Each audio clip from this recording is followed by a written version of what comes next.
cómo revisar ese asunto.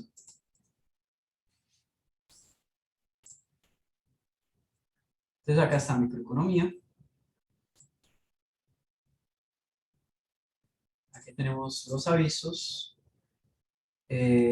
Nosotros ya habíamos fijado fecha del examen, ¿no? 3 de septiembre. Ahí está la fecha del examen y acá está el programa. Entonces, ¿qué entra en el examen? Entra esta acá, la primera parte. ¿Cierto? ¿Qué es la primera parte?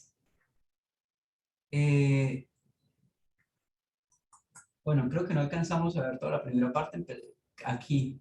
Yo creo que vamos a alcanzar hasta acá, hasta elasticidades. ¿Qué entra en la primera parte? Epistemología de la matemática, que son los textos que leímos, que son los mismos que fueron evaluados, o sea, van a entrar preguntas de ese tipo. Va a entrar sobre el mercado y el funcionamiento de los elementos que constituyen el mercado, oferta y demanda. ¿Qué pueden leer aquí? Por ahí ya me habían hecho esa pregunta de qué libro les sirve para esta primera parte. Recuerden el libro de Frank, que es nuestro libro guía hasta el momento. Más adelante vamos a tener otro libro guía, pero hasta que no digamos lo contrario, este es el libro que vamos a seguir. Capítulo 2. Acá. Capítulo 2.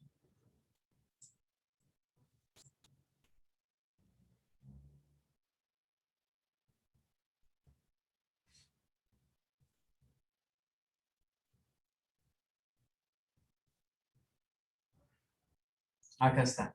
La oferta y la demanda, capítulo 2, es un libro que complementa a lo dictado en la clase.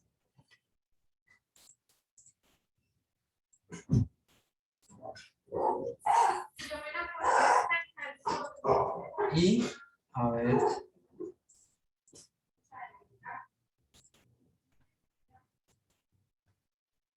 Y después empezamos con, ahí está, oferta y demanda, bienestar, los mercados competitivos, excedente del consumidor y productor. Excedente del consumidor y productor. Nosotros hablamos del excedente de consumidor y productor, creo que no alcanzamos a tocarlo. Hoy podemos tocar ese tema. Hoy vamos a empezar con elasticidades, pero veo que aquí falta excedente del consumidor y productor, que es algo más bien cortico, es un tema cortico, es un detalle cortico. Determinantes de la oferta y la demanda, sí lo vimos. Especificaciones de la ecuación de oferta y demanda, sí lo vimos. Cambio en la oferta y la demanda y cambios en los precios, sí, que esos son los movimientos. ¿Qué hace que se aumente? ¿Qué hace que disminuya? ¿Qué hace que cambie la pendiente? ¿Sí recuerda? Y eso también está en nuestro libro. Ahí también está especificado los cambios de la oferta y la demanda. ¿Sí? ¿Cuáles son los factores que influyen en cambios de pendiente y todo eso? Lo encontramos, hay una parte donde en el libro se coloca muy bien explicadito eso. Vamos a ver si lo encuentro. Acá está lo de la tarea, ¿sí se acuerdan de la tarea? Que es hacer la igualación. Sencillo. Por aquí, mira, por acá está. Bajada de tipo de interés, subida de los precios de la materia. Ahí están estos movimientos también entran. Y elasticidades, la clase de elasticidad, creo que la clase pasada empezamos elasticidades o no hemos hablado de elasticidades. Creo que, Creo que no. creo que no, sí creo que no, creo que hoy vamos a empezar elasticidades, solamente que aquí me di cuenta que el excedente del consumidor y productor no hemos hablado como tal, ahorita lo hacemos, y empezamos elasticidades. En esta semana el examen es el 3, ¿no? El examen es el 3, o sea, quedan estas dos clases y queda una de allá. O sea que alcanzaríamos a ver hasta elasticidades, todos esos de elasticidades entrarían. De forma matemática, la elasticidad precio cruzado de la demanda y la elasticidad de ingreso, ¿cierto? No creo que alcancemos impuestos y subsidios para este examen. Sí, sí, eso sería. Eso sería lo que entraría. Entraría hasta elasticidades. ¿Vale? Listo, profe. Muy bien. Elasticidades, capítulo 3. Acá está. La elección racional del consumidor, y acá en la elección racional nos presenta preferencias. elasticidades tienen que estar por acá. Curva de indiferencia. A ver, está. El libro tiene especialmente una parte de elasticidades. No recuerdo si está en el capítulo 2 o en el 3. Entonces debemos buscarlo, en dónde está la parte de elasticidades, pero ahí en el libro está, no recuerdo si es capítulo 2 o 3. Lo que nos interesa son los temas, ¿sí? Los temas. Entonces son oferta y demanda, todos los movimientos de la oferta y demanda y las elasticidades. Yo voy a dejar un taller, puede ser que lo deje para este viernes, para que ustedes lo miren y desarrollen los ejercicios que quieran y todo eso para que preparen, ¿sí? Para que tengan como un taller guía, voy a dejar un tallercito de esos. Vale, listo, entonces entremos en materia. Creo que ya están grabando. Entonces hablemos del excedente. El excedente del consumidor y excedente del productor.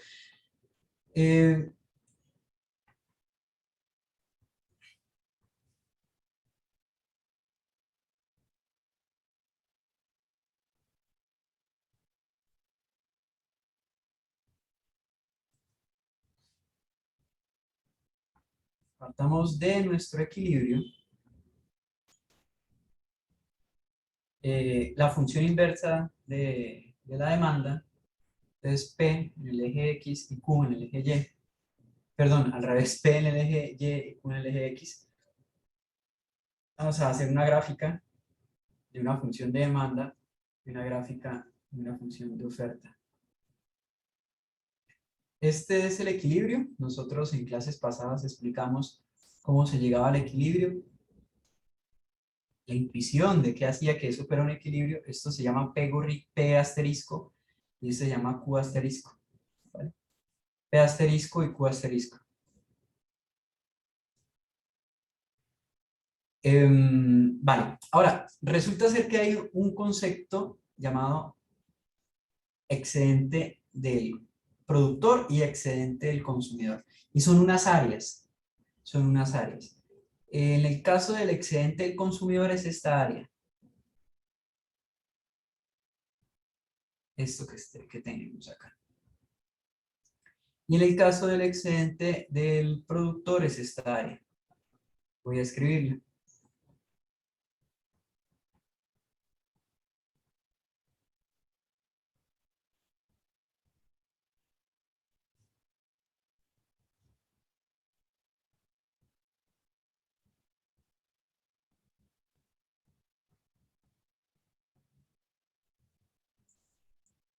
¿Listo? Bueno, ¿qué significa primero? Antes de decir cómo se calcula. Imagínese que usted, ya había puesto este ejercicio, este ejemplo. Imagínese que usted está en San Andresito, ¿no? Entonces por acá están los locales de San Andresito, acá uno pegadito del otro. Y en cada uno venden zapatos. Entonces acá tienen los anaqueles de zapatos y acá estarán los zapatos. Cada uno de estos son los anaqueles, ¿cierto? Y acá estarán los zapatos puestos. Y por aquí hay una persona afuera. Una persona aquí atendiendo cada uno de sus locales, ¿no? Resulta ser que usted va por unos zapatos ya que los tiene en mente y usted tiene una disposición a pagar por ese zapato. Ya hablamos en algunos ejemplos de pensar como un economista, como una persona podía sacar un precio de qué utilidad le da o un valor monetario de qué utilidad le da un bien o una acción, ¿no? Entonces imaginémonos que esos zapatos usted los tiene valorados en 150.000 pesos. Y usted cuando va a preguntar por los zapatos, por cuestión de oferta y demanda, un par de zapatos con unas especificaciones que usted quiere, vale 185.000 pesos. Ah, no, pues aquí no tiene sentido, coloquémoslo acá, 250.000. Usted está dispuesto a pagar 250.000 y el zapato vale 150.000.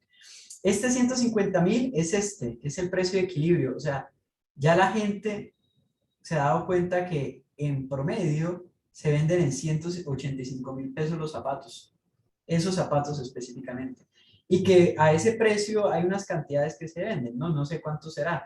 Hablemos de 1.000.000 de pares de zapatos, ¿cierto? Ese es el equilibrio de mercado. Tú no sabes de eso, tú no sabes cuál es el precio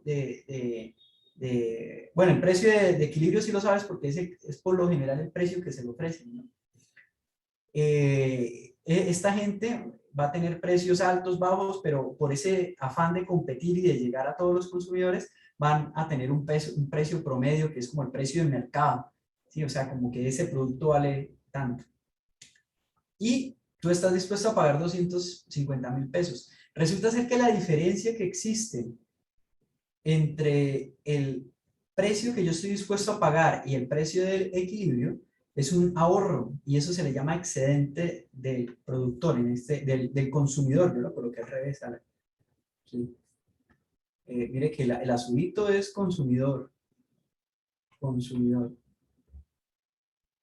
y el rojito es productor. Ya les explico gráficamente por qué es así. Entonces, la persona tendrá un excedente. Entonces, este señor va a tener un excedente, vamos a llamarlo E, que será igual a 250.000 menos 185.000. ¿Cierto? ¿Cuánto será este excedente? ¿Cuánto es esta resta?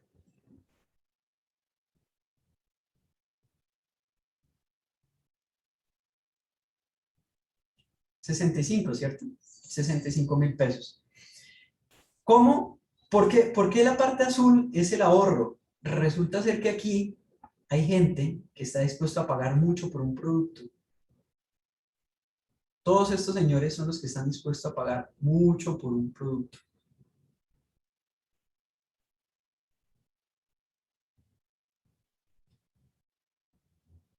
Acá estará este señor de 250.000 pesos. Y gracias a que hay una fuerza de oferta y demanda que juega ahí entre ella, hace bajar los precios en este caso, para este ejemplo. Entonces, esta distancia de 150.000 hacia acá abajo será el ahorro. Pero aquí hay otro señor que está dispuesto a pagar 220.000. Y esta distancia de 220.000 hasta 185 será el ahorro. Y así sucesiva hasta este punto. Entonces, estos son puras barras. No sé si ustedes ya vieron integrales. ¿O están viendo integrales? No, señor. No, señor. Bueno, esto es un área y esto sería como un integral, pero no necesitamos usar integrales. Es más complicado usar integrales. Pero cuando ustedes vean integrales, le van a enseñar el profe que el área bajo la curva es igual como si yo hiciera unos rectangulitos muy pequeños de base, hiciera una sumatoria, es igual a una sumatoria de rectángulos pequeños. No necesito, gracias a que la formalización matemática de estos son líneas rectas, no necesito yo saber integrar para calcular esta área. No la necesito saber. Basta con conocer el precio de equilibrio y con tener esta función de demanda para calcular esta área. ¿Cómo haría? Bueno, digamos lo siguiente. Digamos que es conocido cuál es el precio máximo dispuesto a pagar. ¿Sí se acuerdan del precio máximo dispuesto a pagar? Por aquí la anotación fue algo así. Dijimos A es el precio máximo dispuesto a pagar, ¿cierto? Precio máximo dispuesto a pagar. Digamos que el precio máximo dispuesto a pagar, o sea, lo que me da aquí A, son 400.000 pesos. ¿Vale? Y pensemos que el equilibrio son 185.000. ¿Cómo se calcula el equilibrio? Igualando las dos funciones. Eso fue tarea que ya entregaron ustedes. O sea, yo ya tengo esto.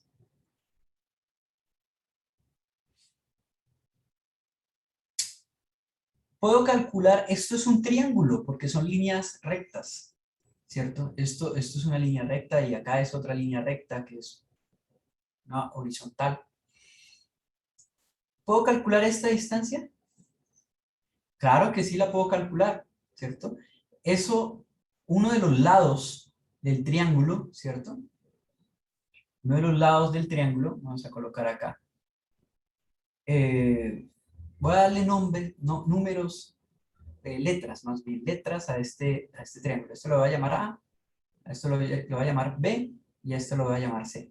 A, B y C, ¿no? Entonces, ¿quién es A? Resulta ser que A es 400.000 menos 185.000. ¿Por qué? Ah, bueno, porque es que A es una distancia, es esto a esto. ¿Cuánto es A en este ejemplo? ¿Quién me dice cuánto es A?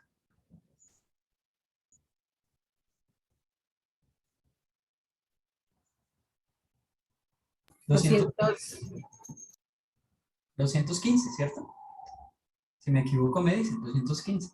Y yo ya tengo A. Ahora, ¿puedo saber cuánto es B? Sí, puedo saber cuánto es B. ¿Quién me dice cuánto es B? En este ejemplo. Acá, B será esta distancia de B, de este puntico a este puntico, que será la misma distancia de este punto a este punto. ¿Este punto cuánto es? Aquí en el ejemplo que yo di, dije que era 1.000.000. Entonces aquí la base es la distancia, ¿cierto? En este caso la distancia no puede ser negativa. Ustedes ojo acá, como esto es un valor de una distancia, esto no puede ser negativa. Entonces no, 0 menos 1.000.000, ¿cierto? Lo vamos a colocar en valor absoluto, porque es una distancia, o sea, 1.000.000. 1.000.000 son las ventas y 1.000.000 es la base. Entonces, es de aquí a acá. Que son el millón de clientes. Que cada uno se ahorra un porcentaje. Pero ¿cómo hago para hallar esta base? Esta área sin necesidad de usar integrales. ¿Cómo lo hago? ¿Cuál es el área de un triángulo?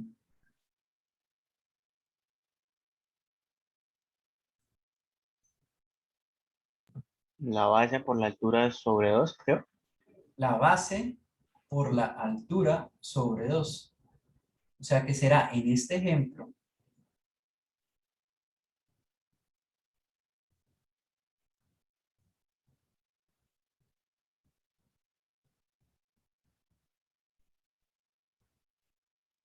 ¿cuánto es? 1.000.000 por 250.000, 215.000 sobre 2. Valor muy grande, no sé cuánto es. Por favor, calculemos el valor.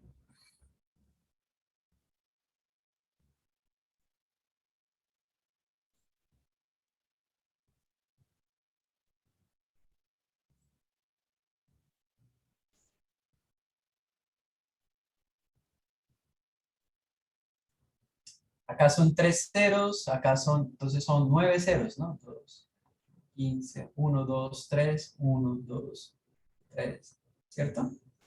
Dividido entre 2. ¿Cuánto es?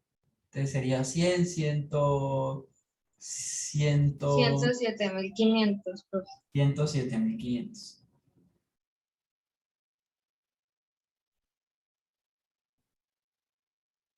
107.500. A ver, espera.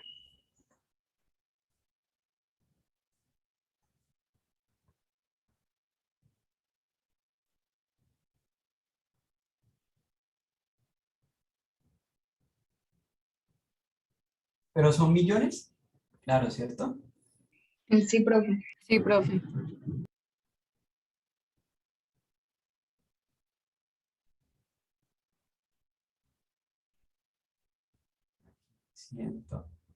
107.500, aquí me faltan 3 ceros. 107.500 millones. Esta es el área. ¿Qué significa? Ah, bueno, esto es el área y al tiempo es el excedente del consumidor. ¿Qué significa? Pues esto es todo el dinero que se ahorró la economía, en este sentido los consumidores, gracias a esto que se llama la oferta y la demanda, o sea, gracias al libre mercado. Eso es la premisa de del excedente de consumidores. ¿Cuánto se puede ahorrar gracias a una competencia entre oferentes y demandantes, ¿no? ¿Sí? En el ejemplo de la plaza, ¿sí se acuerdan que toda esta historia empezó con un video de plaza? ¿Cuánto? Si yo estoy dispuesto a pagar el tomate a 3.000 y yo veo el tomate a 700, yo digo, me estoy ahorrando, ¿no? Yo estoy dispuesto a pagar hasta 7.000, pero hasta 3.000, pero me estoy ahorrando porque está a 700 pesos la libra. Ese es el dinero y esa es la forma en que se calcula en estos modelos pues súper simplificados que tenemos acá. ¿Qué pasa si aumenta, por ejemplo, si hay un desplazamiento, pensemos un poco. Si hay un desplazamiento de esta curva, acá, cambia el equilibrio automáticamente. ¿Cierto? Cambia el equilibrio y cambia el intersecto.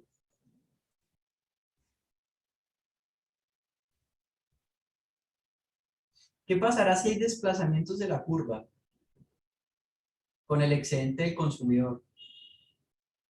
Si solo hay excedente de la curva de la demanda, o sea, si la demanda se mueve para arriba o se mueve para abajo, ¿qué pasará si hay cambios de ese tipo? Con el excedente, ¿qué pasa? ¿Aumenta, disminuye, se mantiene igual? ¿Aumenta? Aumenta. Si se mueve para la derecha, entonces aumenta. Entonces, si A aumenta, entonces digo acá, si A aumenta, aquí, ¿qué es desplazarse hacia la derecha? Bueno, necesariamente tiene que tener un mayor intersecto acá, no un mayor punto, ya el corte. Pero sería como multiplicar esto por una constante, ¿no? Aquí. Multiplicar esto por una constante. Multiplico esta función para una constante, todo se mueve, en ese caso, se me mueve hacia la derecha, ¿no? Pero también, ustedes se dan cuenta que acá, al aumentar esto, aquí el equilibrio cambia, ¿no? El equilibrio cambia. O sea, no necesariamente vamos a tener la misma distancia, no necesariamente vamos a tener más distancia, ¿no? Por más que acá el equilibrio, el intersecto cambia 500.000 y antes tenga 185.000, no por eso voy a tener ahora mucha más distancia que de 400 a 185, ¿no? Porque va a subir el equilibrio. ¿Qué pasará con ese excedente? Es una buena pregunta. El excedente no se modifica si se mueve solo la demanda, no se modifica, va a ser el mismo. Para modificar el excedente tiene que haber también cambios en la función de oferta. En este caso la oferta tendría que disminuir, perdón, aumentar la oferta, ¿cierto? Para que así el equilibrio baje y quede en una distancia mucho mayor. Entonces, movimientos unilaterales de la demanda hacia la parte positiva, ¿cierto? Movimientos unilaterales de la demanda hacia la parte positiva van a crear iguales excedentes, ya que siempre el equilibrio se va a ir subiendo, va a ir aumentando con él, ¿cierto? Si yo lo reduzco, por ejemplo, si yo vengo por acá, ¿cierto? Si yo vengo por acá, aquí va a quedar el equilibrio y va a disminuir. Cuando yo reduzco, en este caso la demanda, sí va a disminuir el excedente. Cuando yo aumento cada vez va a aumentar, bueno, creo que lo estoy diciendo mal, va a aumentar, no va a aumentar, no va a aumentar más que proporcionalmente la demanda. Sí, o sea, hagamos una imagen nueva, porque lo que no va a aumentar ni va a disminuir es proporcionalmente. En valor absoluto sí va a cambiar, miremos acá. Aquí. Cambió la demanda, se movió un poco. Primero teníamos este equilibrio, este excedente, y ahora tenemos este excedente. Y vamos a moverla por tercera vez. Aquí ya se nota más claro lo que quería decir. Todo este es el excedente. Va a ir aumentando, pero proporcionalmente. ¿Sí? Va a ir aumentando proporcionalmente a medida que yo me desplace con la demanda hacia la derecha. Pero si la oferta llega a aumentar también, esto va a aumentar muchísimo más. Entonces, si la oferta se llega a reducir, llega a aumentar, si la oferta llega a aumentarse, el equilibrio entraría por aquí, por ejemplo, y todo esto sería en un excedente. Todo esto sería en un excedente. Ese es el excedente del consumidor. Es sencillo, los ejercicios son así sencillos como unas restas para calcular las distancias y unas multiplicaciones para calcular el área. Lo que hay que entender, lo más importante es entender el concepto, en qué consiste. Ah, bueno, ¿en qué consiste? Consiste en un ahorro que tienen las personas. El excedente del productor. Vimos que el excedente del productor era la parte inferior del cruce de las dos curvas.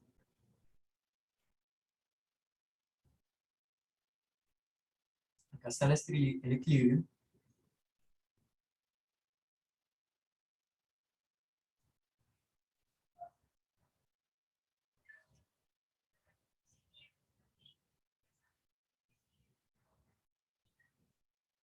Y aquí tenemos el excedente del consumidor. ¿Qué significa? ¿Qué significa? Pensemos un momentico aquí uno de estos puntos. Esta persona, este consumidor, este productor, acá, ya vemos a este punto W, este productor está dispuesto a producir a un nivel de precios inferior de P gorrito, vamos a llamarlo P1, ¿cierto? Nos damos cuenta que P1 es menor a P asterisco. ¿Qué quiere decir? Que ese productor esté dispuesto a ofertar unas unidades aquí a ese precio, pero que el equilibrio, el precio de equilibrio sea mayor. ¿Qué quiere decir para ese productor? Pues que está obteniendo un excedente. Que no está siendo óptimo. Mm, no es que no esté. Y de hecho es más eficiente, o sea, más de lo Tiene que... una ganancia mayor. Es más eficiente, claro. Pablo, listo. Sí, perfecto. Tú ibas a hablar conmigo hoy, ¿no, Pablo? Te espero si puedes. Eh, si puedes, te espero antecitos de las 6, o si no, pues entonces hablamos la próxima clase. Esto, perfecto. Sí, con lo que estaban diciendo tus compañeros es verdad. Esos son, antes está ganando más, ¿no? ¿Esto qué quiere decir con este P1? Quiere decir que él podía vender hasta un precio bajo de P1. Sus costos, su tecnología, daba para vender hasta un precio P1, pero gracias al mercado, ese precio está muy alto, más alto, ¿cierto? Entonces, aquí va a existir una cantidad de personas que están dispuestas a vender a un precio más bajo, pero uy, gracias a que el mercado, por oferta y demanda, me sube el precio, ¿cierto? Me sube el precio. O sea, todas estas son personas que, productores, que tienen buenos,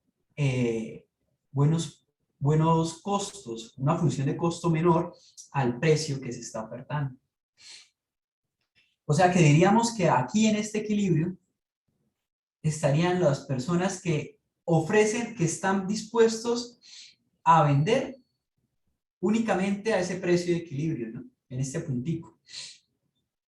Esto es un área también. Pensemos aquí en el mismo ejemplo. Si estos son 185.000, aquí tenemos que pensar en este que es el costo fijo de la persona, de la empresa que es más eficiente. ¿Sí? El costo fijo de la empresa que es más eficiente. Entonces, pensemos que ese costo fijo de esos zapatos eran 70.000. O sea, la empresa que es más eficiente es capaz de ofrecer esos zapatos hasta 70.000. Vamos a calcular aquí, vamos a llamar a esto D y a esto C. A esto C. Entonces vamos a calcular aquí también el excedente del productor. Entonces es un área también. Es la base por la altura. Entonces, ¿quién es la base? Ah, bueno, digamos aquí lo mismo, que esto es 1.000.000. Entonces sería 1.000.000 por la altura. ¿Quién es la altura? Ah, la altura va a ser la diferencia entre 185.000 menos 70.000. Dividido entre 2. Entonces, hagamos esta operación y esto me da el excedente. ¿Qué significa el excedente del productor? ¿Alguien me quiere dar una idea de qué significaría el excedente del productor?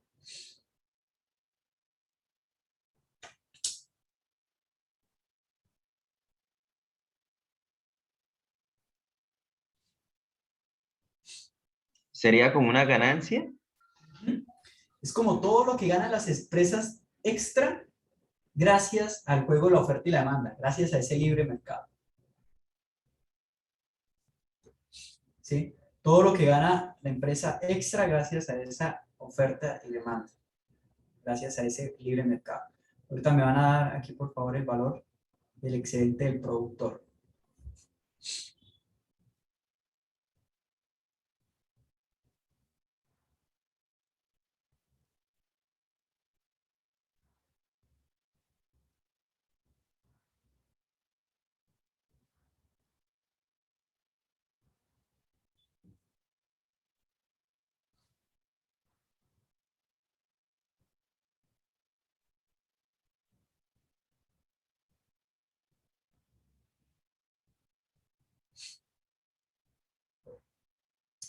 Y alguien se podrá pensar, profesor, entonces en el equilibrio nadie tiene ganancias. Excelente pregunta. ¿Se habían hecho esa pregunta? A partir de eso, de que estos tienen ganancias extras, ¿qué pasa en el equilibrio? ¿Qué pasa en el equilibrio? ¿Será que tienen ganancias o no tienen ganancias? Sí, yo creería que pues ambos, ¿no? Pues de hecho en esa gráfica es una función de equilibrio, ¿no? Esa gráfica es una posición de equilibrio, ¿correcto? Pero las personas que venden precisamente, que están aquí paraditos, o sea, los que están acá, que sus costos son iguales al precio, ¿tendrán ganancias? Profe, yo diría que no fuera porque pues en una empresa dejar de ganar sería perder. Dejar de ganar sería perder, ¿ok? La respuesta no es tan trivial. Eso se ve en econometría, en microeconomía 2, pero se la voy a decir, porque esta es una pregunta que pueden hacer acá. Resulta ser que los beneficios están explicados como los ingresos menos los costos. Hasta ahí no hay nada problemático. Los beneficios, recuerden que pi son beneficios en micro. Pero los costos se dividen en costos fijos más costos variables más el costo de oportunidad. Y aquí viene lo interesante. Y lo que nos relaciona con lo que hemos visto. Costo fijo, bueno, ya sabemos que es el costo fijo. Costo variable, ya sabemos. Costo fijo es todo lo que no varía en el costo ante aumentos en la cantidad de producción. Costo variable es todo lo que aumenta el costo ante aumentos en las cantidades de producción. Y costo oportunidad, ya lo vimos, hasta lo evaluamos. ¿Qué es costo de oportunidad?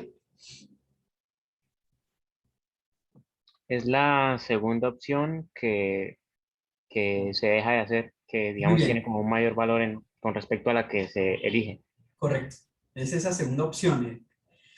Resulta ser que el costo de oportunidad de invertir en un negocio es otro negocio que sea la mejor opción. Y como eso es muy abierto, digo, uy, pero ¿cuál es mi segunda mejor opción para hacer teoría?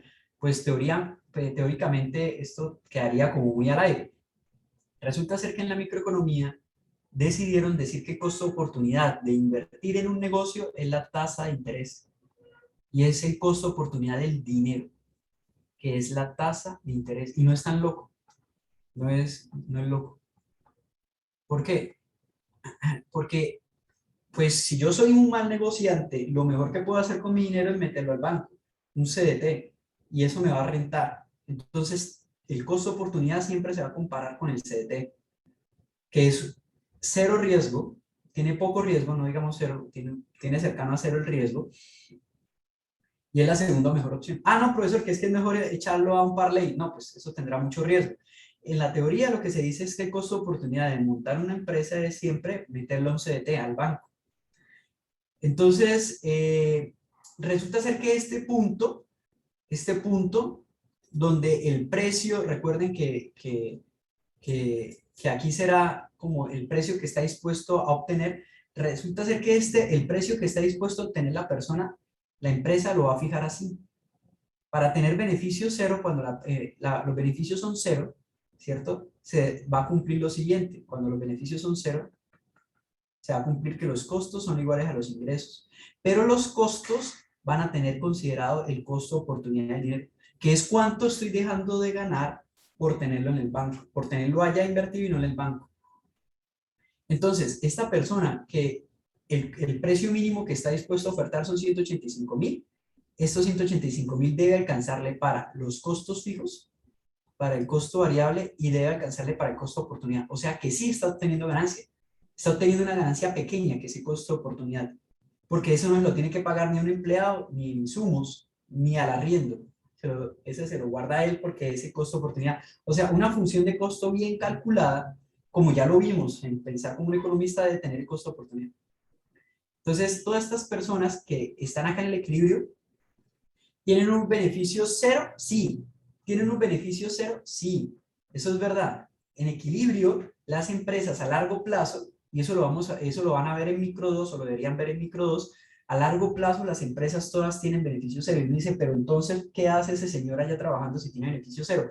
No, es que hay que entender que la función de costos debe tener el costo de oportunidad. Entonces los beneficios son cero, pero le alcanza para pagar el arriendo, le alcanza para pagar los insumos, el empleado, y le queda algo que se llama costo de oportunidad, que esos son los beneficios de esa persona. Si no lo incluyó en la función de costos, está mal fijado la función de costos. Y todo lo que esté por encima de este costo de oportunidad será unas ganancias, pues, digamos, un excedente de ganancias. Y que la competencia perfecta siempre va a ser el que baje hasta el costo de oportunidad. ¿Cierto? Así aseguramos que, entonces, ¿qué estamos asegurando con esta estructura de mercado? Aquí nadie me dijo al finalizar cuánto era el excedente del productor, ¿no? ¿Cuánto era? 57.500 creo que era, algo parecido.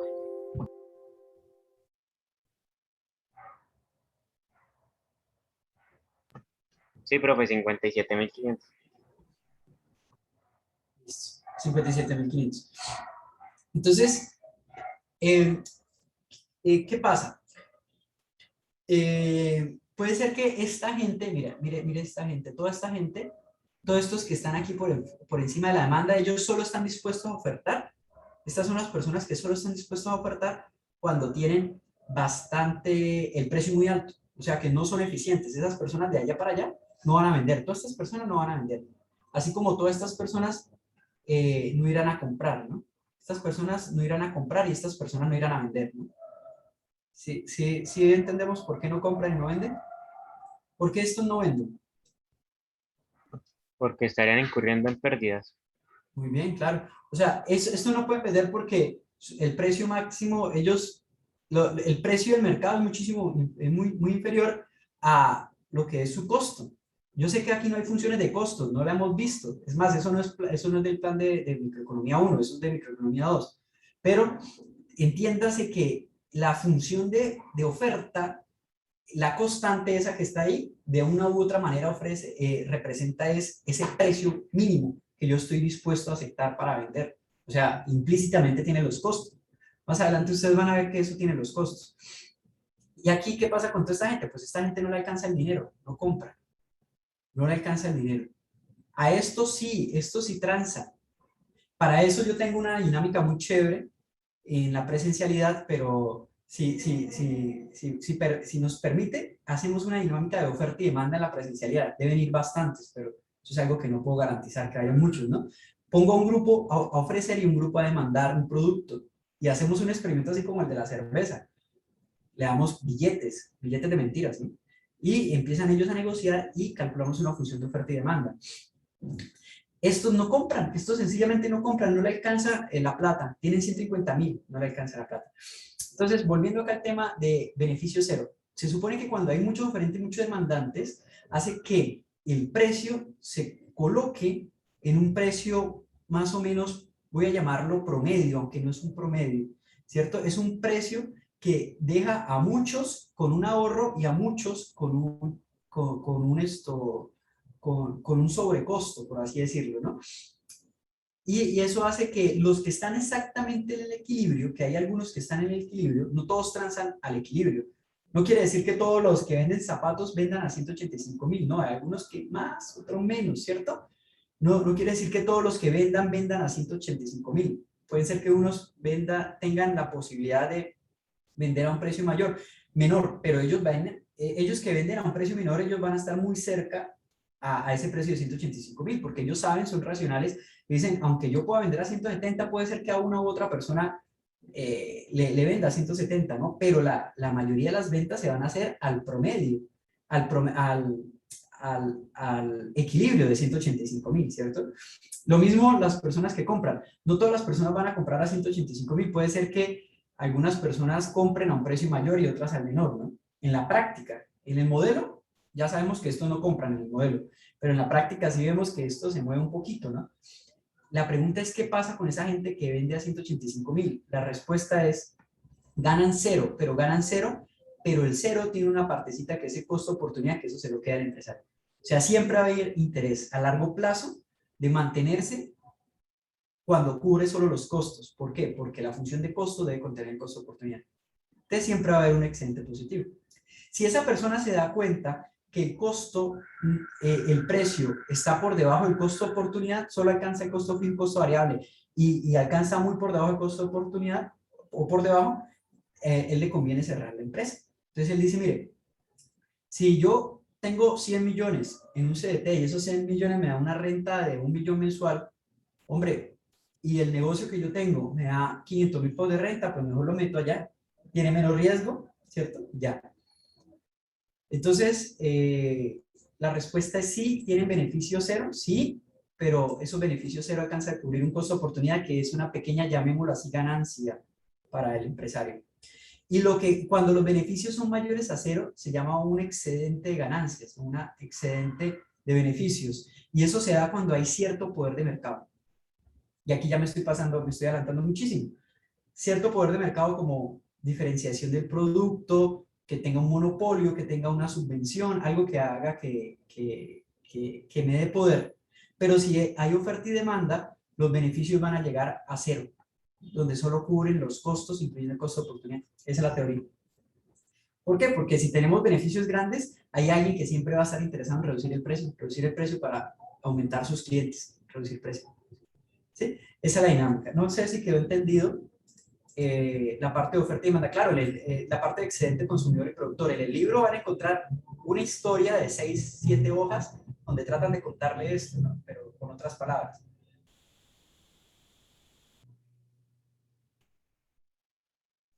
¿Alguna pregunta, alguna duda, inquietud o algo del excedente consumidor y productor?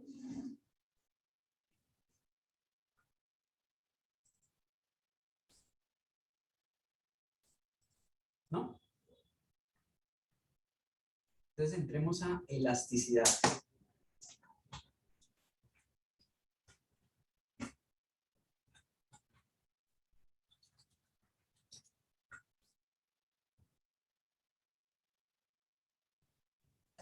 ¿Sí quedó claro? Por favor, vamos a preguntar por aquí. ¿Sí quedó claro? Me toca volverme a loguear porque me sacaron, como les digo. ¿Sí me escuchan, cierto? ¿Está todo perfecto? Sí, señor. Sí, profe. Sí, profe.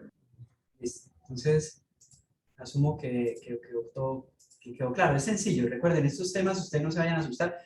Yo les voy a enviar un taller. Ustedes hacen el taller y si dicen, oiga, me fue bien, hice todo el taller, entonces dice, ya listo, ya estoy preparado para el examen. Pero tampoco quiere decir que yo fui allá y escuché toda la carreta y no leí, porque eso se le olvida y eso después se vuelve pura especulación, ¿no? Si uno no estudia, si no lee y si no hace los ejercicios, después uno piensa que sabe y no sabe, especula sobre lo que sabe.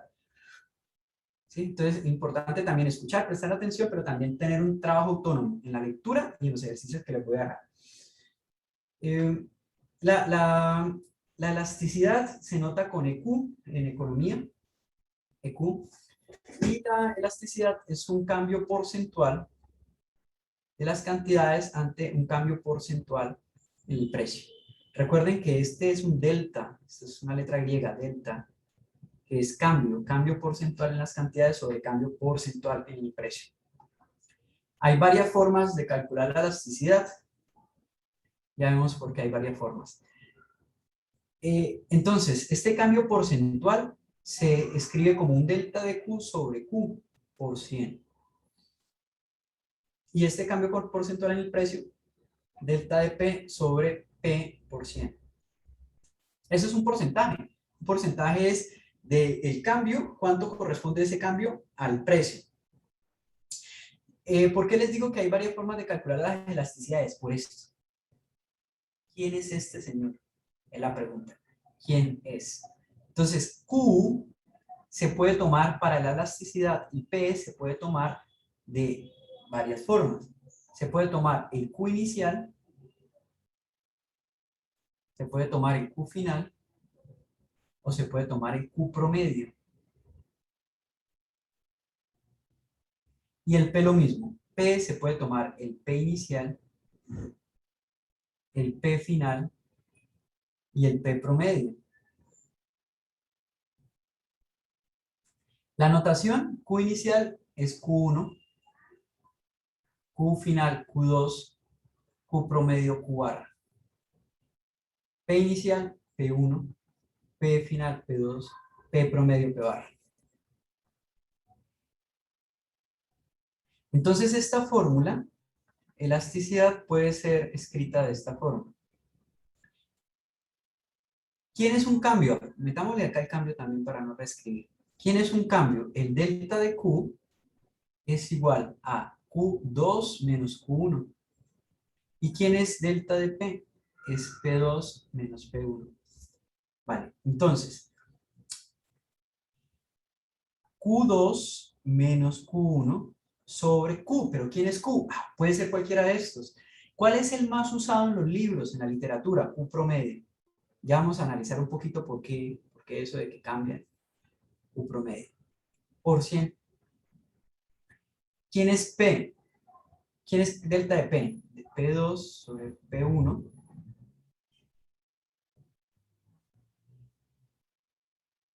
sobre P barra por 100. Esto se llama la elasticidad, se me fue el nombre, elasticidad promedio de la demanda. Promedio de la demanda.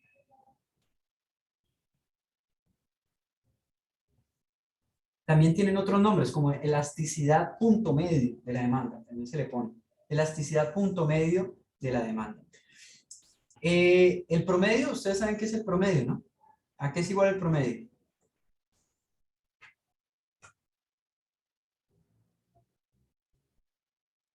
¿A qué es igual el promedio? P2 más P1 sobre 2 en este caso. Y P promedio, disculpen, acá es Q2, acá es Q2 más Q1 sobre 2, un promedio normal. Y aquí P2 más P1 sobre 2, un promedio normal. Suma y divide. Así es el promedio. ¿Qué indica la elasticidad? No dijimos que indicaba la elasticidad, ¿no? ¿Alguien me quiere decir qué recuerda de la elasticidad? Ustedes vieron la elasticidad ya en Introducción a la Economía, que él vieron. ¿Qué es eso de elasticidad?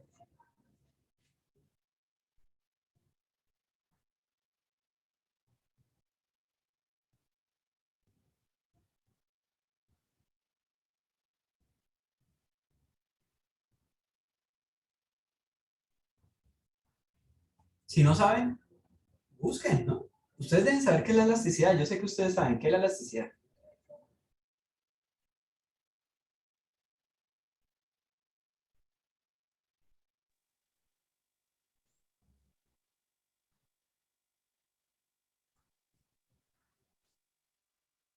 ¿Quién sabe qué es la elasticidad? ¿No saben? A ver, vamos aquí aleatoriamente a Paula Andrea. Paula, ¿qué es la elasticidad? Como un cambio que se da en el precio. Yo me acuerdo que el profe en la introducción nos veía como algo que rebotaba y dependen ciertas variables para que eso sea elástico, inelástico. Muy bien. Entonces, ¿es cuánto cambia el precio entre cambios en las cantidades? Listo. Esta se llama la elasticidad de la demanda, ¿cierto? Elasticidad de la demanda. Resulta ser que la elasticidad se puede calcular de varias cosas, ¿cierto? Se puede calcular de varias cosas. En este caso vamos a hablar de la elasticidad de la demanda.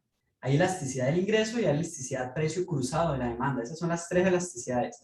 pero de la elasticidad de la demanda se puede calcular de tres formas, tomando como base los iniciales o los finales o los promedios.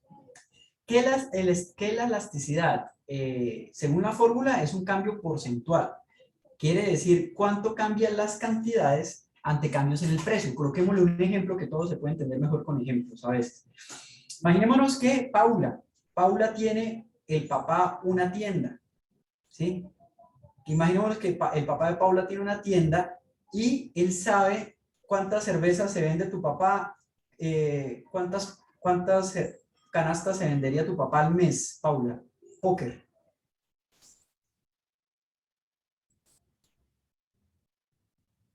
Ella me entiende la pregunta. 40. 40 canastas, ¿sí? 40 canastas. ¿Cuántas cervezas tiene una canasta?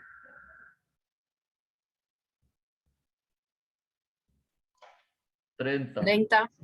30. O sea, hablábamos de 120. 120. No, de 1200. 1200 cervezas. Sí, profe. 1200 cervezas. ¿A cómo es la cerveza Póker?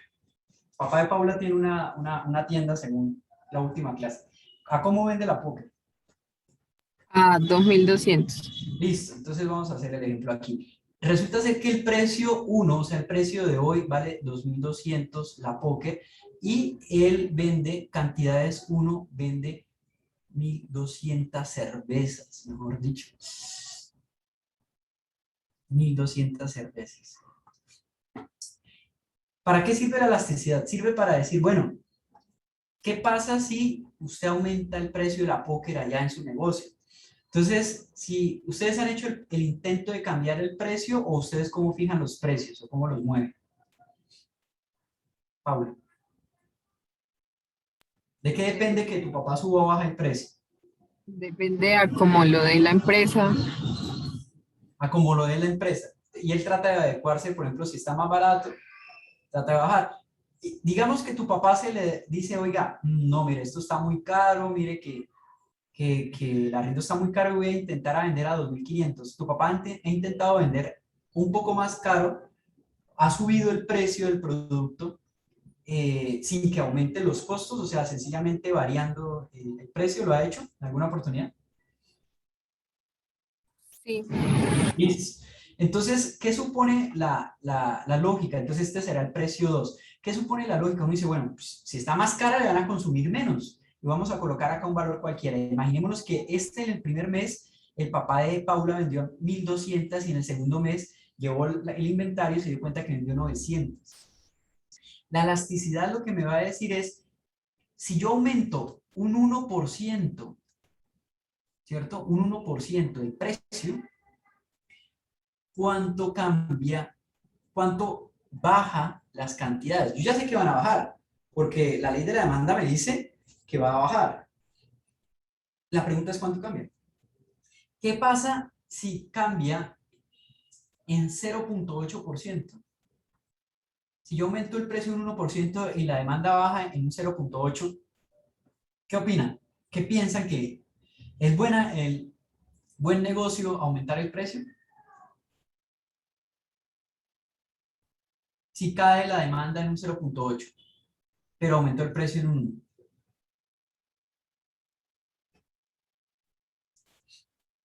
¿Cómo es la pregunta, profe? Si es buen negocio aumentar el precio en ese contexto.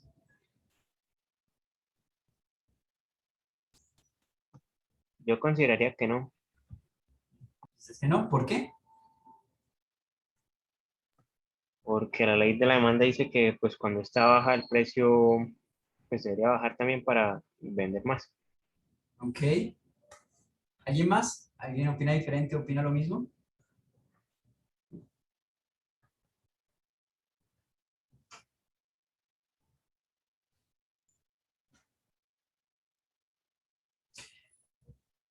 En este caso, es bueno aumentar el precio, porque porque yo aumento el precio en 1% y la demanda cae, siempre va a caer, si es un bien normal. Recuerden que hay bienes, diferentes tipos de bienes. Hay un bien normal, que el bien normal es el que al aumentar el precio disminuye la cantidad. Hay otros bienes que son bienes superiores y hay bienes inferiores, ¿cierto? Los bienes inferiores son aquellos que por más que le aumente el precio, la demanda no se mueve, ¿cierto? Porque esos son bienes inelásticos, como la sal. Y hay bienes superiores que son los mismos bienes de lujo, bienes Giffen, bienes de lujo, que son bienes donde se comporta rarísimo.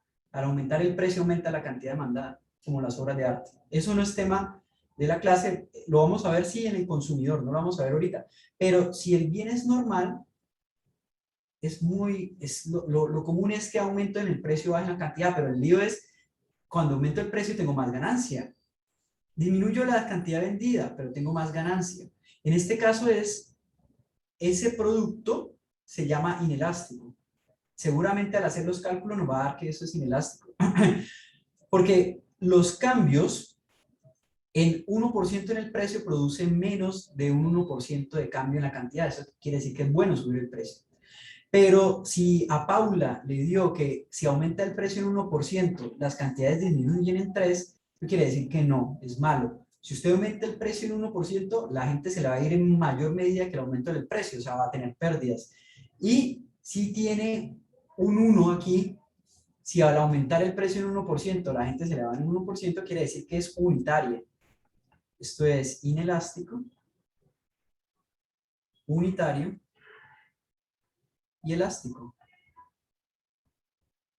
Elástico, unitario. Entonces, eso quiere decir que cuando es mayor a 1, no le conviene, cuando es menor, sí le conviene, cuando es 1, le da lo mismo. Por ejemplo, Paula o cualquiera de ustedes podría hacer esa prueba, ¿cierto?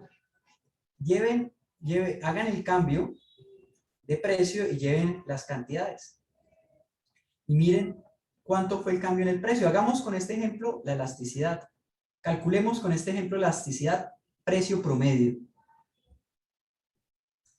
Calculémosla. Entonces, dice la formulita. Mire, 900, ¿cierto?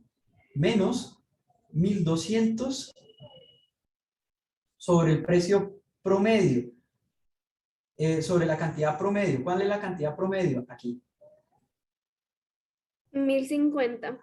1050 sobre 2500 menos 2200 sobre el precio 2350. 2350. Muy bien. Ahora calculemos este valor. ¿Cuánto es?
A mí me dio menos 47 sobre 21. Ok. ¿En decimales? Menos 2.2. 2.2. Elástica, ¿no? ¿Qué quiere decir? Que en este ejemplo hipotético, por cada aumento del 1% del precio, las cantidades va a disminuir en menos 2.2%. O sea, no le conviene. Y con estos datos no le conviene. ¿Sí? Muy útil, ¿no? Bastante útil. Este es el elasticidad precio promedio de la demanda. ¿Por qué? Porque estoy hablando desde la demanda. Ustedes pueden también calcular la elasticidad inicial comparado con las cantidades iniciales. Ah, bueno, acá hay otra cosa que hacer. La elasticidad siempre se calcula en valor absoluto. ¿Por qué en valor absoluto siempre? Ah, porque es que porque si son bienes normales siempre va a dar este valor negativo. Entonces siempre en valor absoluto. Entonces usted lo que hace es menos 2.2 es un valor absoluto 2.2, ¿no? Porque o si no, siempre va a dar inelástica, porque siempre va a dar menor a 1, siempre va a dar negativo. Pero tienen que calcularlo en valor absoluto. Eso me faltaba pues mencionarlo. ¿Sí sabían que las elasticidades son en valor absoluto? ¿Sí recordaban? Sí, señor. Listo, perfecto. Lo mismo podemos hacer con el denominador, donde el denominador sea el momento inicial o el momento final, ¿cierto? Si yo coloco acá en el denominador el momento inicial, lo estaría comparando. Toda la proporción está midiéndose con la situación original, que es el inicial. Aquí sería sobre 1200, ¿cierto? Y aquí sería sobre 2200. Pero que la mayoría de los textos la tienen en el promedio. Yo que les recomiendo que la trabajen con el valor promedio, ¿cierto? Yo recomiendo siempre que trabaje la elasticidad con el valor promedio. Si usted le pregunta la elasticidad y no dice con qué estimarlas, con los valores iniciales o finales, calcúlela con el promedio. Bien, ¿hasta aquí alguna pregunta?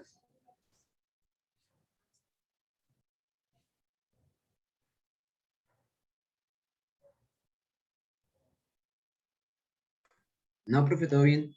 Todo sencillo, ¿no? Es un ¿Profe? recorrido. Sí, señor.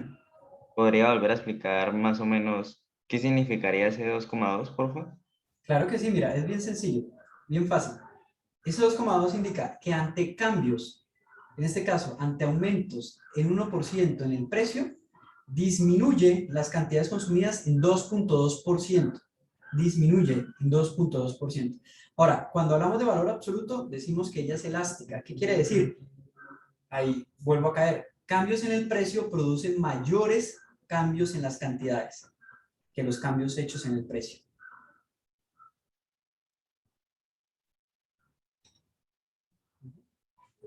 Listo, profe, gracias. Con gusto. Listo. Vamos a hacer una pequeña demostración y con eso terminamos. Vamos a demostrar que la elasticidad influye en la función de demanda. Se puede la elasticidad incluir en la función de demanda. En particular, en los ingresos. Ustedes saben que la función de demanda es esta. Pero que esta función de demanda se incluye en los ingresos. O sea, los ingresos de la persona, de la empresa, es P por Q. ¿Y quién es P? P es la función de demanda. ¿Sí? Entonces, vamos a mirar que la elasticidad toma un papel importante en los ingresos de la persona, en los ingresos de las empresas, en los ingresos de las empresas. Esta demostración tal vez no la hayan visto en introducción, no creo que se tiene introducción. Vamos a partir de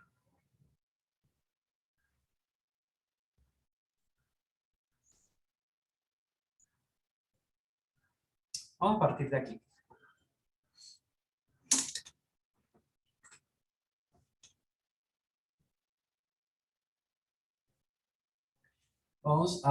Aquí entonces, eso se llama el poder de mercado. Poder de mercado y su relación con la elasticidad del producto.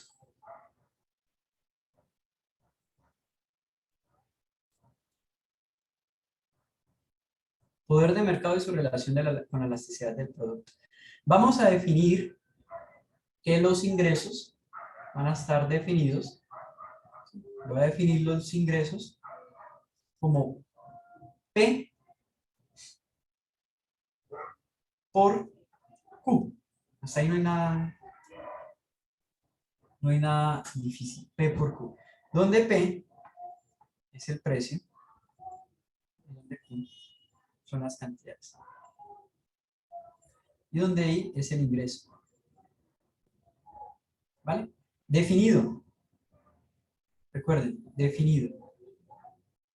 Definido. Dos punticos, definido. O también se suele colocar definido 3 rayitas, ¿no? Aquí, eso que hablamos de matemáticas, de formalización, entonces aquí vamos a empezar a formalizar un poquito. ¿Qué quiere ser definido? Que yo soy el que lo digo, no es que haya dado de algún lado. Yo digo, bueno, y no solo yo lo digo, ¿no? Que los ingresos es igual a P por Q. Que la sociedad ha acordado que eso se define así, ingresos igual a P por Q. Aquí lo que dice, estos dos símbolos son iguales, ¿no? Lo que hice fue colocarlo diferente para que ustedes vieran que es igual. O sea, para que vieran las dos formas de escribirlo. Si estos son los ingresos, ingresos es igual a P por Q, el cambio en los ingresos va a ser equivalente, ahora va a ser igual, ya no definido, va a ser igual al delta de P por P más el delta de Q por Q.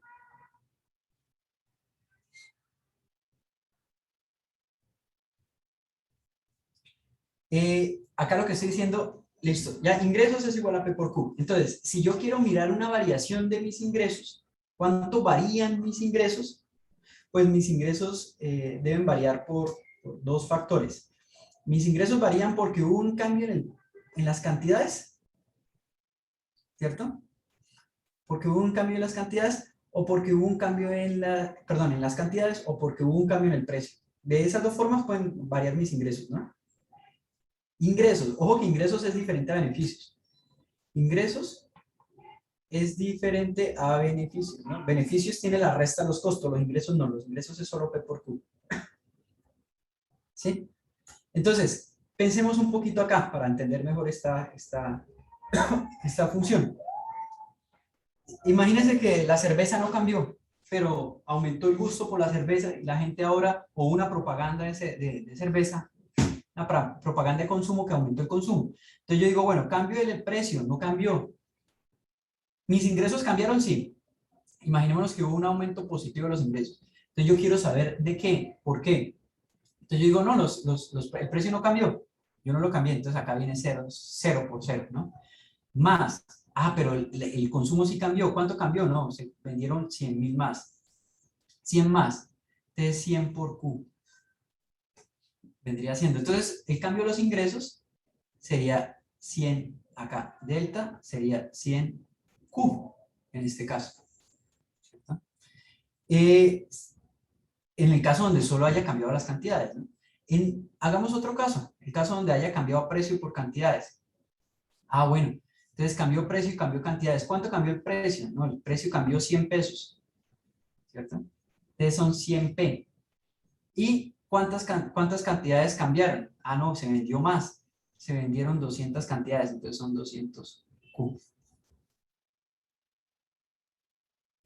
El cambio en el ingreso va a ser una suma de cuánto cambia el precio y cuánto cambian las cantidades. Entonces, partamos de esta función. Listo, ya explicamos un poco esa función, por qué la estoy notando así.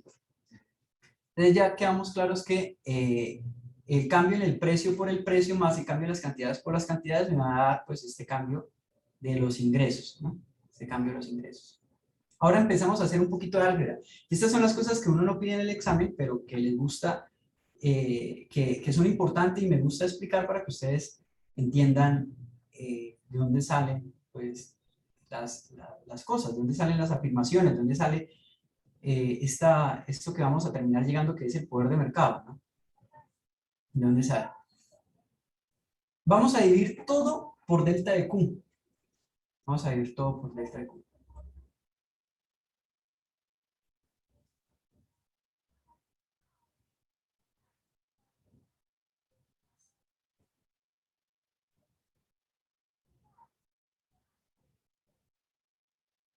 ¿Sí? Y aquí ya me di cuenta de un grave error. Acá está, aquí.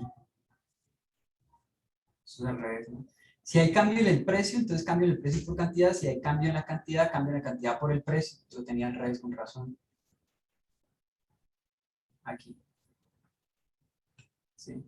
Entonces, si no hubo cambio en el precio, entonces esto se va a cero. Entonces tuvo que haber cambio en las cantidades para poder haber un cambio en el ingreso. Si hubo un cambio en las cantidades, entonces esto sobrevive. Si hubo cambio en cantidad en precio, entonces se suman los dos cambios, ¿no? Entonces acá lo que tenemos es delta de P por Q más delta de Q por P. Esto es lo que son ingresos, cambios en los ingresos. Estos son ingresos. No hubo cambio en el precio, entonces esto se va a cero y queda solo esto. Y si hubo cambio en el ingreso, debe ser por cambio en las cantidades. Pero si no hubo cambio en cantidades, entonces se va a cero esta parte, si no hubo cambio en cantidades. Entonces el cambio en el ingreso tuvo que depender todo del precio y las cantidades siguen siendo las mismas, ¿no? Listo. Entonces vamos a dividir todo sobre delta de Q. Dividiendo todo sobre delta de Q nos damos cuenta que se simplifica aquí, delta de Q con delta de Q. Y vamos a sacar factor común. Vamos a sacar factor común de acá. Esto, bueno, ¿esto cómo se le llama? Cambio en el ingreso dividido entre cambio en las cantidades. ¿Alguien tiene una idea de cómo se llama eso? Cambio en el ingreso dividido entre cambio en las cantidades.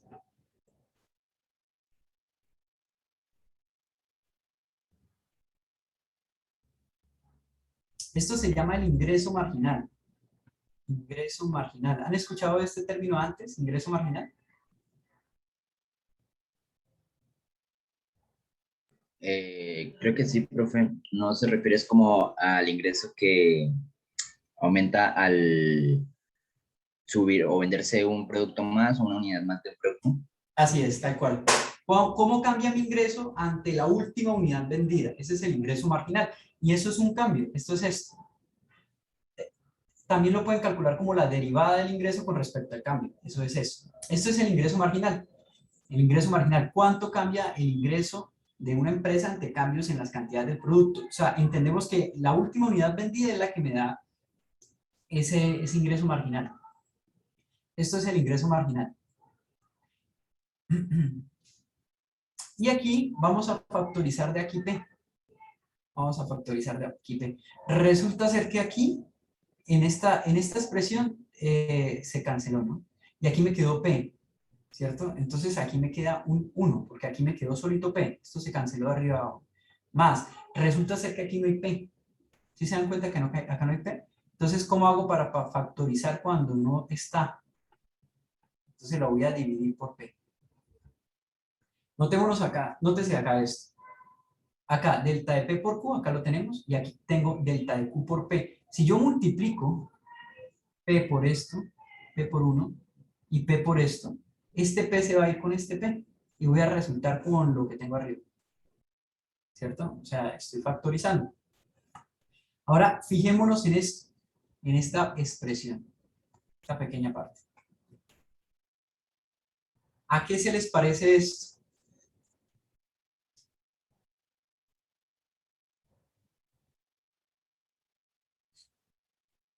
¿A qué se parece esto?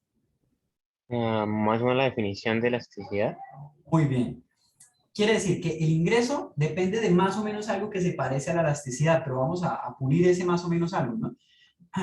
La elasticidad, habíamos acordado ahorita que era delta de Q sobre delta de P por P sobre Q, eso acordamos, ¿no? Y acá tengo es delta de P por Q y acá delta de Q por P. Que acá está como al revés, ¿no?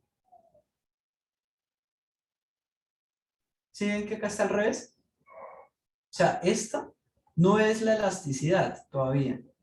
No es la elasticidad, ¿cierto? Porque está al revés, está la P arriba y la Q abajo.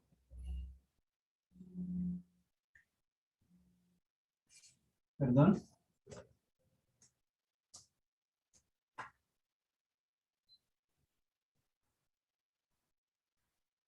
Ok.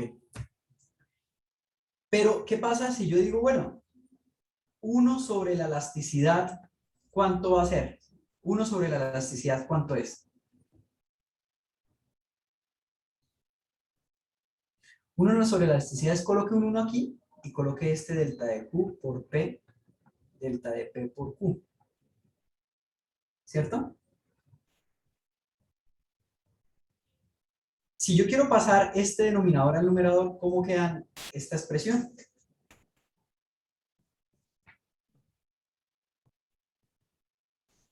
Esto se puede unir Se así. invierte, ¿no? Se invierte muy bien. Delta de P por Q por delta de Q por P, ¿cierto? Eso es como si yo dijera, bueno, tengo 1 sobre 2 medios, 2 tercios. ¿Cuánto es esto? ¿Cierto?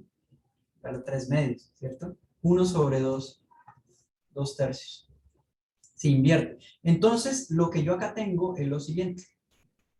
Si yo quiero escribir esto en términos de la elasticidad, es lo siguiente. Esto es igual a P, 1 más 1 sobre la elasticidad de...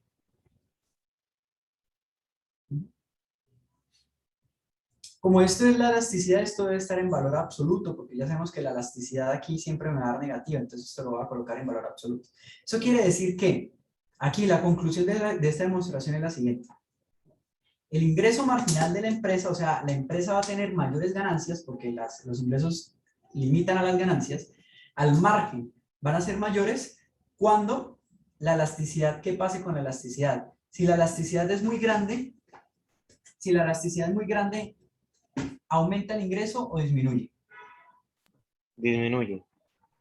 Si la elasticidad es muy grande, esto se va a volver cada vez más y más pequeño, ¿no? Entonces, el ingreso marginal va a ser el precio. El precio, o sea, el ingreso marginal de una empresa va a ser exactamente el precio cuando la elasticidad es muy grande. ¿Y cuándo la elasticidad es muy grande?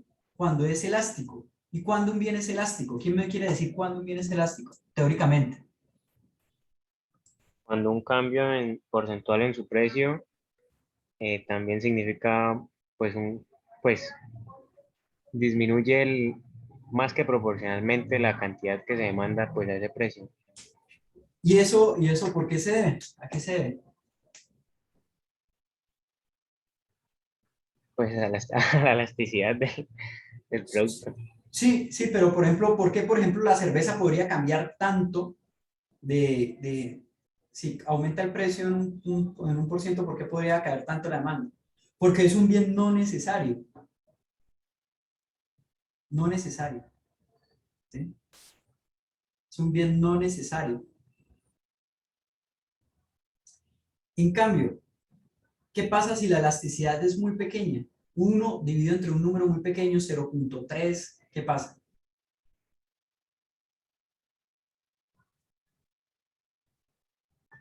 La demanda no va a tener un cambio significativo.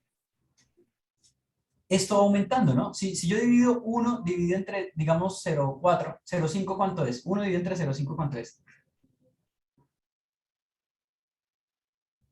2. 2. Y ahora 1 dividido entre 0.2, ¿cuánto es? 5. 5. Bien, y si tú haces un límite el denominador que tiende a cero, que tiende a cero, eso da infinito, ¿no? Entre más pequeño sea la elasticidad, o sea, entre más inelástico sea, el ingreso marginal, ¿qué pasa? Aumenta.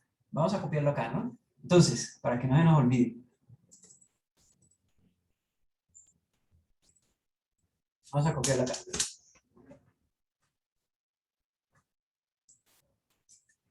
Si la elasticidad es mayor a 1, o sea, es elástico, ¿qué pasa? El ingreso marginal es igual al precio. ¿Qué quiere decir que el ingreso marginal es igual al precio? Va a quedar acá, beneficios iguales a 0. Solo alcanza para el costo de oportunidad. Aquí, el ingreso marginal va a ser el precio. ¿Cierto? Pero, sí, el bien es inelástico. Si el bien es inelástico, el ingreso marginal el ingreso marginal, ¿qué pasa con el ingreso marginal? Se eleva. Ya dijimos que cuando este Q es grande, es pequeño, Q es inelástico, es pequeño, entonces este valor se va haciendo más grande, o sea, el ingreso marginal crece. Crece. ¿Y cuándo es que es inelástico? Es cuando es un bien necesario.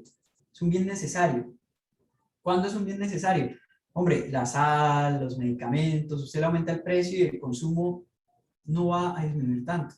Entonces, los ingresos de las empresas que tienen bienes que sean inelásticos son muy grandes, crecen. ¿Sí? ¿Entendimos esa parte? ¿Alguien me la quiere explicar? ¿Qué pasa? ¿Qué pasa cuando el bien es elástico? Este valorcito es pequeño cuando es elástico, cada vez se va haciendo más pequeño. Eso quiere decir que el ingreso marginal es igual al precio o un precio más un valor muy pequeño. En cambio, cuando es inelástico, o sea, cuando el bien es necesario, es inelástico, quiere decir que no cambia las cantidades tanto como cambian el precio como los bienes de los medicamentos, la canasta básica familiar y todo eso. Eso hace que la persona, si le aumentan el precio no disminuya tanto la cantidad, pues el ingreso va a ser mayor, mucho mayor que el precio, ¿no? Porque P por 1, P por esto, pues va a aumentar el valor, ¿no? Y esa es la relación que hay entre la demanda que produce las elasticidades son de la demanda, en este caso, y en este caso la oferta, el poder de mercado. Esa es la relación que existe entre la oferta y la demanda a partir de esta ecuación que tengo acá. Y a esto se le llama poder de mercado, ¿sí? Es una forma de calcular el ingreso marginal. ¿Qué vamos a hacer en la próxima clase? Entonces, esto lo voy a guardar. Elasticidades, guardar. Y vamos a subirlo aquí para que recuerden que siempre que haya clase, esa es la ventaja de la clase en casa, que siempre va a quedar unos apuntes